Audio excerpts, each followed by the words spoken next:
In this video, I'll be showing you guys how you can add filters or AI filters on your edit app if you're editing a video by IG. So you can see these are all filters here. I've already loaded them. I want to load them before because it takes a lot of time to load. So now let me come back and show you guys the procedure in doing this. So let me come here. So let's say you are editing the video here. You want to add the filter. What you need to do is tap on the video on the track there. Slide down here. You're going to see filters. So tap on the filters there. It's going to take a lot of time to load, just like I said earlier. That's why I already loaded it at the start of the video.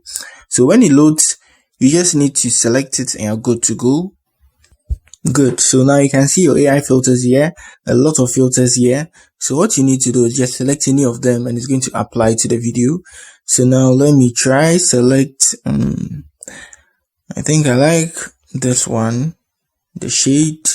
And you can see the filter has been added to the video. Let me select this one and you can see it's been added as well. When I select this one, good. So that's it on how you can add AI filters to your video if you are editing a video on Edit app by IG or Instagram. If you are new here, give me a like, subscribe to my channel. That's it for the video. Peace.